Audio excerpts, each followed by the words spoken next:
What do buffalo, werewolves, and Woodstock all have in common? Other than having more hair than my upper lip, they're also featured on tonight's Suave episode. Welcome to Movember, and welcome to Queens TV.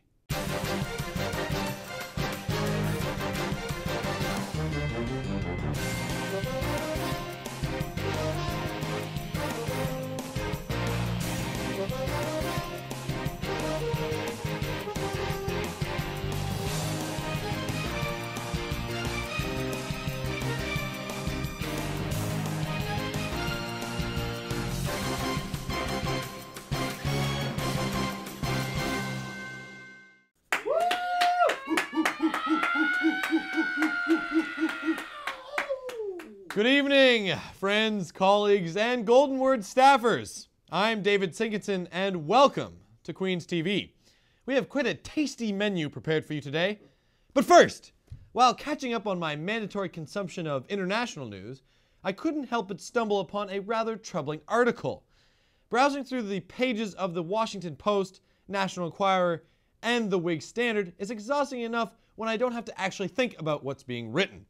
Yet, I was shocked when I came across an article discussing Jon Stewart's recent rally to restore sanity.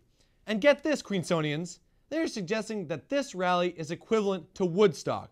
Woodstock! Now, at first, I thought that this was just a reference to the smoky cloud that seemed to be overhead during both venues, but it turns out the Washington Post was also referring to the event's significance. Students, I have a lot of issues with this comparison. Woodstock was a revolutionary event about good music and that whole world peace thing, whatever that is. It was about the spirits of the age coming together and eventually had positive implications at the end. On the other hand, this rally started out as a comedic sketch from a famous American comedian responding to the ridiculousness of other such rallies. I mean, somehow I don't think these comparisons really make sense. And it seems that 200,000 people who responded to attending to the Facebook event were more inspired by a comedic event of sarcasm rather than significant change. Were they inspired to become informed? Yes. Will this event live on? Way too early to tell. To classify this rally as our place in history, I mean, it's irresponsible. Give our generation a chance to grow before placing a label on us. By the way, imagine if we had Woodstock today. The band lineup I have so far includes Nickelback, Simple Plan, and Good Charlotte. A great third-string collection of alternative rock if I've ever seen one. So, I realize that this comparison is hoping to make our generation look much more hipster than we actually are. Woodstock was the event that defined a generation.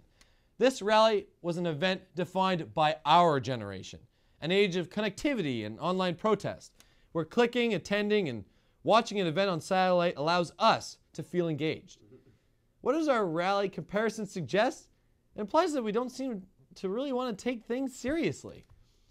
Woodstock allowed us to see double rainbows, and we made it popular as a Halloween costume. This rally may have been our rally, but it wasn't our only rally. Give us 10 years, Washington Post, then let's talk. Now, I'm really hoping that Adam can bring me out of this funk, because this week on the bucket list, he did some pretty cool stuff. Check it out.